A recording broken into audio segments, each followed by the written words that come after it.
നമുക്ക് കുറച്ച് മുമ്പിലേക്ക് കയറിയാണ്, കസേരകളിലേക്ക് കയറി. ഫാൻ ആവശ്യമുണ്ടെങ്കിൽ ഇടാവുന്നതാണ്. നമുക്ക് എഴുന്നേറ്റ് നിൽക്കാം. ഇടതുകരം നെഞ്ചോട് ചേർത്ത് വെച്ച് വലതുകരം അച്ഛന് നേരെ നീട്ടി 21 പ്രാവശ്യം യേശുനാമം വിളിച്ച് അച്ഛന് വേണ്ടി പ്രാർത്ഥിക്കണമേ.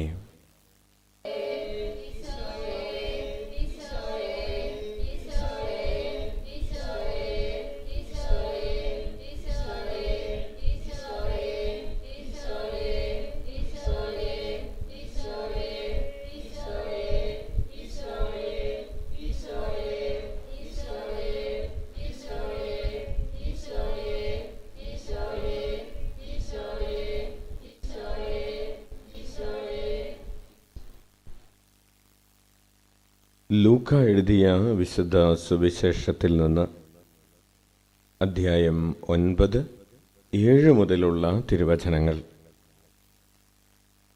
ഹെറോദേസിൻ്റെ ഉത്കണ്ഠ. സംഭവിച്ചതെല്ലാം കേട്ട് ഹെറോദസ് രാജാവ് പരിഭ്രാന്തനായി. എന്തെന്നാൽ യോഹന്നാൻ മരിച്ചവരിൽ നിന്ന് ഉയർപ്പിക്കപ്പെട്ടിരിക്കുന്നു എന്ന് ചിലരും, ഏലിയ പ്രത്യക്ഷപ്പെട്ടിരിക്കുന്നു എന്ന് മറ്റു ചിലരും, പണ്ടത്തെ പ്രവാചകന്മാരിൽ ഒരുവൻ ഉയർത്തു വന്നിരിക്കുന്നു എന്ന് വേറെ ചിലരും പറഞ്ഞു. ഹെറോദസ് പറഞ്ഞു, ഞാൻ യോഹന്നാനെ ശിരച്ഛേദം ചെയ്തു.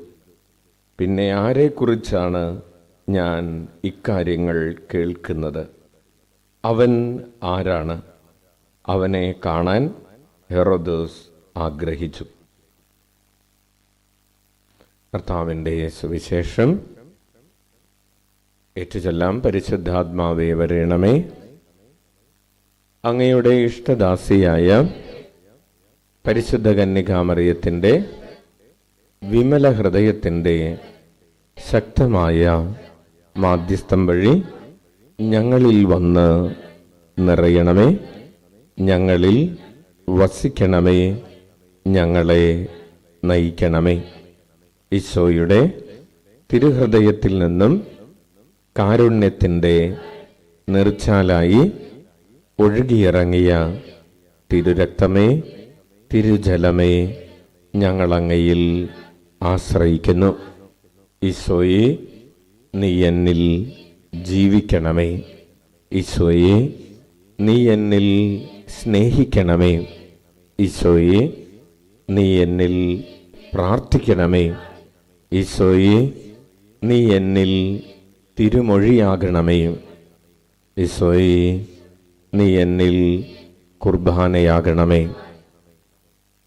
നമുക്ക് ഇരിക്കാം. പ്രിയപ്പെട്ടവരെ, ഇന്ന് സെപ്റ്റംബർ മാസം 24-ാം തീയതി ഈ ബുധനാഴ്ച രാത്രിയിൽ ഈശോയുടെ ചുറ്റും ഒരു കുടുംബത്തിലെ അംഗങ്ങൾ എന്നതുപോലെ കുടുംബനാഥൻ്റെ സ്വരം കേൾക്കാൻ കാതോർത്തിരിക്കുന്ന മക്കളെപ്പോലെ നമ്മൾ ആയിരിക്കുന്ന ഈ സമയത്തെ ഓർത്ത് നമുക്ക് കൈയടിച്ച് കർത്താവിന് നന്ദി പറയാം. ഈശോ പറഞ്ഞു, എൻ്റെ പിതാവിനാൽ ആകർഷിക്കപ്പെടാതെ ആർക്കും എൻ്റെ അടുക്കൽ വരാൻ സാധിക്കുകയില്ല.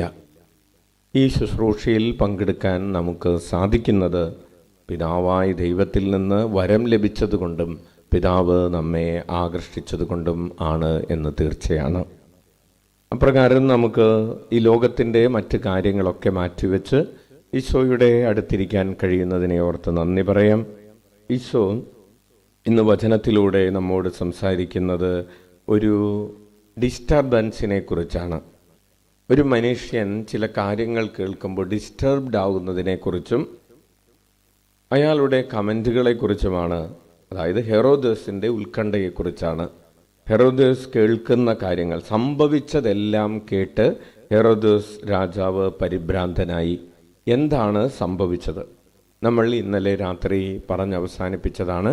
ശിഷ്യന്മാർ 12 പേർ ഈശോ നൽകിയ അധികാരവും ശക്തിയും ഉപയോഗിച്ച് പല ഭാഗങ്ങളിലേക്ക് പോവുകയും ഈശോ കൊടുത്ത അധികാരവും ഈശോ കൊടുത്ത ദൗത്യമൊക്കെ അനുസരിച്ച് അവിടെ വചനം പ്രഘോഷിക്കുകയും പിശാചുക്കളെ പുറത്താക്കുകയും രോഗികളെ സുഖപ്പെടുത്തുകയും ചെയ്തു. അങ്ങനെ ഈശോയുടെ സാന്നിധ്യം, ഒരേ സമയം ഈശോയുടെ സാന്നിധ്യം പല സ്ഥലങ്ങളിലേക്ക് വ്യാപിക്കപ്പെട്ട അനുഭവമുണ്ടായി. എല്ലായിടങ്ങളിലും വലിയ വാർത്തയുണ്ടായി, വലിയ അത്ഭുതങ്ങൾ സംഭവിക്കുന്നു, ദൈവരാജ്യത്തിൻ്റെ വചനം പ്രഘോഷിക്കപ്പെടുന്നു. അപ്പോൾ ഇതെല്ലാം ഈ നാട്ടിൽ നടക്കുന്ന വിപ്ലവാത്മകമായ സാഹചര്യങ്ങൾ ഹെറോദസ് രാജാവിൻ്റെ ചെവിട്ടിലെത്തുകയാണ്. ഇത് സംഭവിച്ചു, ഈ അത്ഭുതം സംഭവിച്ചു, പിശാച് ബാധിതൻ സുഖപ്പെട്ടു, മരിച്ചവർ ഉയർത്തെഴുന്നേൽക്കപ്പെട്ടു, അല്ലെങ്കിൽ കുഷ്ഠരോഗി സുഖപ്പെട്ടു, അന്ധന് കാഴ്ച കിട്ടി. ഈ കാര്യങ്ങൾ ഹെറോദസിൻ്റെ കാതിലെത്തുമ്പോൾ, അതായത് ഈശോയുടെ സാന്നിധ്യത്തിൻ്റെ വിസ്മയിപ്പിക്കുന്ന വെളിപ്പെടുത്തലുകളുടെ വാർത്തകൾ അവൻ്റെ കാതിലെത്തുമ്പോൾ അവൻ ഡിസ്റ്റർബ്ഡ് ആവുകയാണ്. അവൻ ചോദിക്കുകയാണ്, എന്താണ് സംഭവിക്കുന്നത്? ഏലിയ പ്രത്യക്ഷപ്പെട്ടിരിക്കുന്നു എന്ന് ചിലർ പറയുന്നു, പ്രവാചകന്മാരിൽ ഒരുവൻ ഉയർത്തു വന്നിരിക്കുന്നു എന്ന് പറയുന്നു. അപ്പോൾ അവസാനം ഹെറോദസിൻ്റെ റെസ്പോൺസാണ്, അവൻ ഈശോയെ കാണാൻ ആഗ്രഹിച്ചു. Hallelujah, hallelujah. അപ്പോൾ ഈ കാര്യങ്ങളൊക്കെ കേട്ടപ്പോൾ, അത്ഭുതങ്ങളെക്കുറിച്ച്, അടയാളങ്ങളെക്കുറിച്ച്, പ്രത്യേകിച്ച് ശിഷ്യന്മാരുടെ കരങ്ങൾ വഴി സംഭവിച്ച കാര്യങ്ങളെക്കുറിച്ച് കേട്ട ഹെറോദസ് ഈശോയെ കാണാനാണ് ആഗ്രഹിക്കുന്നത്, ശിഷ്യന്മാരെ കാണാനല്ല. അവിടെയാണ് നമ്മൾ നമ്മുടെ റിഫ്ലക്ഷൻ കൊണ്ട് ചെന്നെത്തിക്കുന്നത്. അത്ഭുതങ്ങളെക്കുറിച്ച് കേൾക്കുന്ന ആളുകൾ, വചനം കേൾക്കുന്നവർ, അടയാളങ്ങളെക്കുറിച്ച് കേൾക്കുന്നവരെല്ലാവരും നമ്മുടെ പ്രവൃത്തികളിലൂടെ ഈശോയെ അറിയുന്നവർ ഈശോയെ കാണാൻ ആഗ്രഹിക്കുകയും ഈശോയുടെ അടുക്കിലേക്ക് വരികയും ഈശോയെ അന്വേഷിക്കുകയും ഈശോയെ കണ്ടെത്തുകയും ഈശോയെ സ്നേഹിക്കുകയും ഈശോയെ ആരാധിക്കുകയും ഈശോയുടെ ശിഷ്യരായി മാറുകയും ചെയ്യണം എന്നതാണ്. ഇത് ഒരു നെറ്റ്വർക്ക് പോലെയാണ്, ഒരു ചെയിൻ മാർക്കറ്റിംഗ് പോലെയാണ്. ഒരാളിൽ നിന്ന് ഒരാൾ വേറൊരാളെ ഡീലറാക്കുക എന്ന് പറഞ്ഞാണ്, ഡിസൈപ്പിളാക്കുകയാണ്. അതായത് ഈശോയിലേക്ക് മറ്റുള്ളവരെ കൂട്ടിക്കൊണ്ടുവന്ന് ഇനി അവനും അവളും ഈശോയുടെ ദൗത്യവാഹകരായി മാറുന്ന ഒരു നെറ്റ്വർക്കിംഗ് ആണ്, ഒരു ചെയിനാണ്. അപ്പോൾ ഇന്ന് വീണ്ടും നമ്മുടെ ചോദ്യം, എൻ്റെ സാന്നിധ്യം വഴി, എൻ്റെ പ്രവർത്തികൾ വഴി, എൻ്റെ ജീവിതം വഴി മറ്റുള്ളവർ ഈശോയെ കാണണമെന്ന് ആഗ്രഹിക്കുന്നുണ്ടോ? ഹല്ലേലൂയ. മറ്റുള്ളവർക്ക് ഈശോയെ കാണണം, ഈശോയെ അറിയണം, ഈശോയിൽ വിശ്വസിക്കണം, ഈശോയെ അനുഭവിക്കണം എന്ന് വേറൊരാൾക്ക് തോന്നിപ്പിക്കാൻ വിധത്തിലാണോ, അപ്രകാരം അത്യുഗ്രമായ ഉജ്ജ്വലമായൊരു ജീവിതമാണോ, അപ്രകാരം ആഴമുള്ള ഒരു വിശ്വാസ ജീവിതമാണോ ഞാൻ നയിച്ചുകൊണ്ടിരിക്കുന്നത് എന്നാണ് ചോദ്യം. നമ്മുടെ ജീവിതം കണ്ടിട്ട് ആരെങ്കിലും ഇന്നേ വരെ ഈശോയെ കാണണം എന്ന് പറഞ്ഞിട്ടുണ്ടോ? നമ്മുടെ വാക്കുകൾ കേട്ടിട്ട്, നമ്മുടെ പ്രവർത്തികളിൽ നിന്ന് പുറപ്പെട്ട നന്മ കണ്ടിട്ട് എനിക്ക് ഈശോയെ കാണണം എന്ന് ആഗ്രഹിച്ചിട്ടുണ്ടോ? വലിയൊരു ചോദ്യമാണ്. പ്രിയപ്പെട്ടവരെ, ശിഷ്യന്മാരുടെ ജീവിത രീതി കണ്ടപ്പോൾ, അവരുടെ പ്രവർത്തനം കേട്ടപ്പോൾ ഹെറോദസിന് പോലും തോന്നി എനിക്കൊന്ന് ഈശോയെ കാണണമെന്ന്. ദുഷ്ടനായ ഹെറോദസിന് പോലും തോന്നി ഈശോയെ കാണണമെന്ന്. അപ്പോൾ ഈ രാത്രിയിൽ ഈശോ നമുക്ക് നൽകുന്ന വെല്ലുവിളി വളരെ വ്യക്തമാണ്. ഈശോയുടെ ദൗത്യവാഹകരാകുക, മറ്റുള്ളവർക്ക് ഈശോയെ കാണാൻ തോന്നിപ്പിക്കുന്ന വിധത്തിലുള്ള ഒരു ജീവിതം നയിക്കുക. നമുക്ക് എഴുന്നേറ്റ് നിൽക്കാം. കണ്ണുകളടച്ച് കരങ്ങൾ കുപ്പി നമ്മുടെ മനസ്സാക്ഷിയെ നമുക്ക് പരിശോധിക്കേണ്ടതായിട്ടുണ്ട്. എപ്രകാരമാണ് നമ്മുടെ ഉള്ളിലുള്ള ദൈവിക ഛായയും സാദൃശ്യവും നഷ്ടപ്പെട്ടത്? പാപത്തിൻ്റെ കറകളും കളങ്കങ്ങളും ഒക്കെ നമ്മുടെ ആത്മാവിൽ വന്ന് വീണുപോയത്. ദൈവത്തിൻ്റെ മുഖം പ്രദർശിപ്പിക്കാൻ സൃഷ്ടിക്കപ്പെട്ട മനുഷ്യൻ ദൈവിക ഛായയും സാദൃശ്യവും നഷ്ടപ്പെടുത്തി കളഞ്ഞത് പാപം മൂലമാണ്. നമ്മുടെ ദുരാഗ്രഹങ്ങൾ, നമ്മുടെ ദുർമോഹങ്ങൾ, നമ്മുടെ ആസക്തികൾ, നമ്മുടെ അഹങ്കാരങ്ങൾ, നമ്മുടെ സ്വാർത്ഥതകൾ എല്ലാം കൂടെ നമ്മുടെ ഉള്ളിലുള്ള ദൈവത്തിൻ്റെ ഛായയും സാദൃശ്യവും നഷ്ടപ്പെടുത്തി കളഞ്ഞു. നമ്മുടെ തന്നിഷ്ടങ്ങളിൽ വ്യാപരിച്ച് ജഡത്തിൻ്റെ ദുർമോഹങ്ങളിൽ, ശരീരത്തിൻ്റെ ദുർമോഹങ്ങൾ, കണ്ണിൻ്റെ ദുരാശകൾ, ജീവിതത്തിൻ്റെ അഹന്തകൾ, ഇതെല്ലാം കൂടെ നമ്മൾ ക്രിസ്തുവിന് സാക്ഷ്യം നൽകുന്നവരല്ലാത്തവരായി മാറി. നമുക്ക് അനുതപിക്കാം. നഷ്ടപ്പെട്ടു പോയ ദൈവിക ഛായയും സാദൃശ്യവും നമുക്ക് യേശുനാമം വിളിച്ച് പ്രാർത്ഥിക്കുമ്പോൾ തിരികെ കിട്ടുമെന്നാണ് നമ്മൾ വിശ്വസിക്കുന്നത്, അനുഭവിക്കുന്നത്.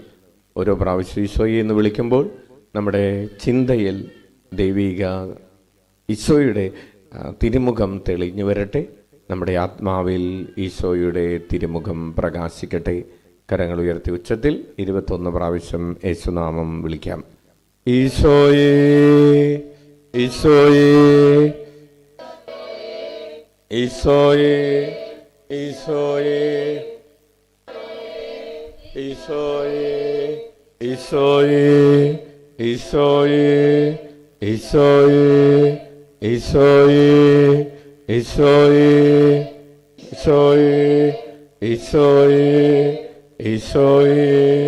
ഈശോയേ, ഈശോയേ, ഈശോയേ, ഈശോയേ, ഈശോയേ, ഈശോയേ.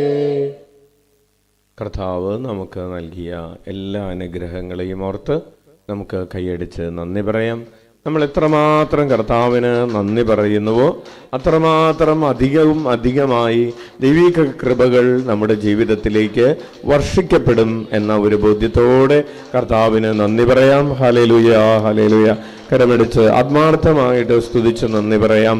Hallelujah, hallelujah, hallelujah, hallelujah. പല അനുഗ്രഹങ്ങളും നമ്മുടെ ജീവിതത്തിൽ വർദ്ധിക്കാത്തതിൻ്റെ കാരണം നമ്മൾ വേണ്ട വിധത്തിൽ അവിടത്തേക്ക് നന്ദി പ്രകാശിപ്പിക്കാത്തതാണ്. Hallelujah, hallelujah, hallelujah. സ്തുതിക്കുന്നു, ആരാധിക്കുന്നു, മഹത്വപ്പെടുത്തുന്നു. Hallelujah, hallelujah. യേശുവേ സ്തോത്രം, യേശുവേ നന്ദി, യേശുവേ ആരാധന. ഹല്ലേലൂയ. ശിരസ്സിന് മുകളിൽ കരമുയർത്തി കരമടിച്ച് നന്ദി പറയാം. Hallelujah, hallelujah, hallelujah. യേശുവേ സ്തോത്രം, യേശുവേ നന്ദി, യേശുവേ ആരാധന. ഹല്ലേലൂയ. യേശുവേ ആരാധന, ആരാധന, ആരാധന, ആരാധന. യേശുവേ സ്തോത്രം, യേശുവേ നന്ദി, യേശുവേ ആരാധന. കണ്ണുകളടച്ച് കരങ്ങൾ കൂപ്പി നമ്മുടെ വ്യക്തിപരമായ 7 നിയോഗങ്ങൾ ഈ സമയത്ത് സമർപ്പിച്ച് പ്രാർത്ഥിക്കാം.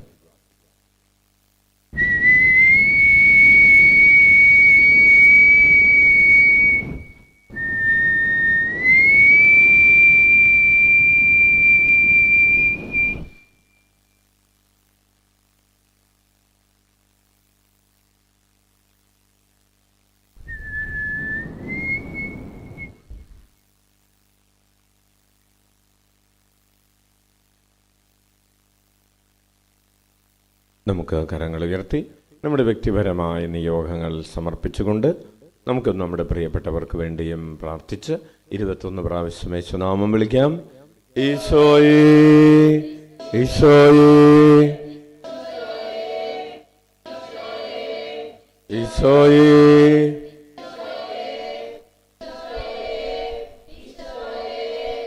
ഈശോയേ, ഈശോയേ,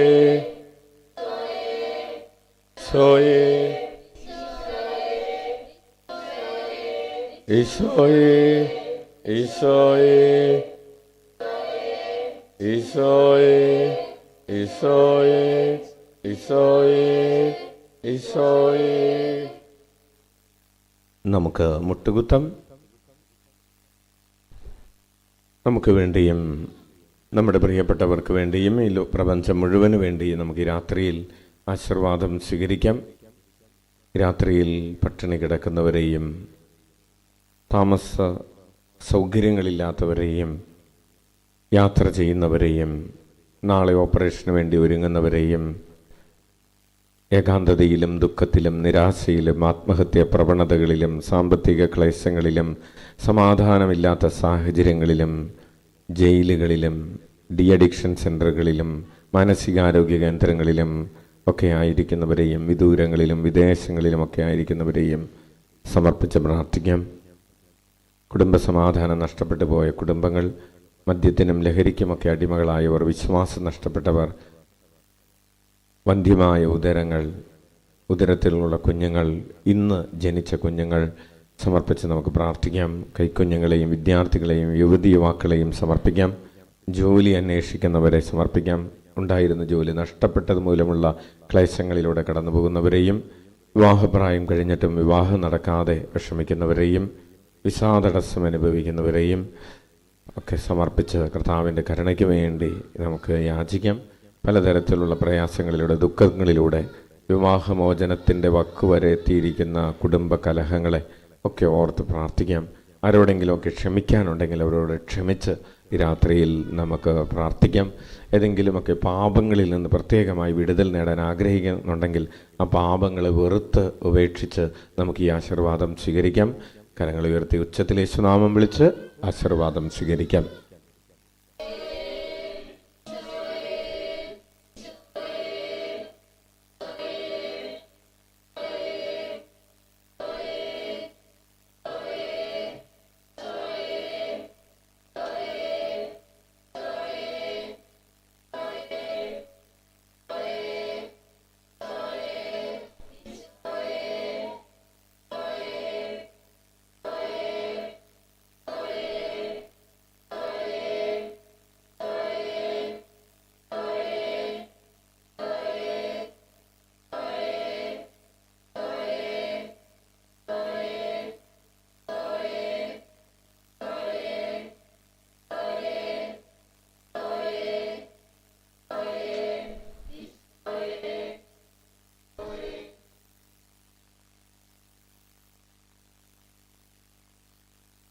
സാധിക്കുന്നവർ ശിരസ് തറയിൽ മുട്ടിച്ച് പരമപരിശുദ്ധ ദിവ്യകാരുണ്യത്തിന്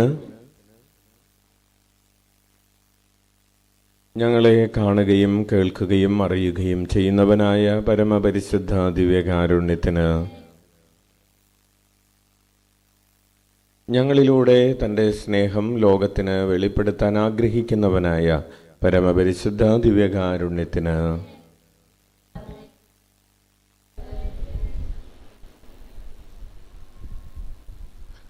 പ്രിയപ്പെട്ടവരെ, എല്ലാവർക്കും നല്ലൊരു രാത്രി, സുഖനിദ്രയുള്ള രാത്രി, സന്തോഷമുള്ള രാത്രി ആശംസിക്കുന്നു. നാളെ വ്യാഴാഴ്ച കൂടുതൽ സ്നേഹത്തോടുകൂടെ ഉണർന്നെഴുന്നേറ്റ് ദൈവരാജ്യ ശുശ്രൂഷകളിൽ വ്യാപരിക്കാൻ സാധിക്കട്ടെ. പ്രത്യേകിച്ച് നാളത്തെ വ്യാഴാഴ്ചത്തെ ശുശ്രൂഷകളിൽ കാലത്ത് 7:30 മുതൽ 3 മണി വരെയുള്ള ശുശ്രൂഷകളിൽ നിങ്ങൾക്കും നിങ്ങളുടെ പ്രിയപ്പെട്ടവർക്കും പങ്കെടുക്കാൻ സാധിക്കുന്ന ഒരു 10 പേരെയെങ്കിലും കൂട്ടിക്കൊണ്ടുവരാനായിട്ട് ഓരോരുത്തർക്കും കൃപ ലഭിക്കട്ടെ എന്ന് പ്രാർത്ഥിക്കുന്നു. ഈശോ മിശിഹായ്ക്ക് സ്തുതിയായിരിക്കട്ടെ. പരസ്പരം സ്തുതി ചൊല്ലാം.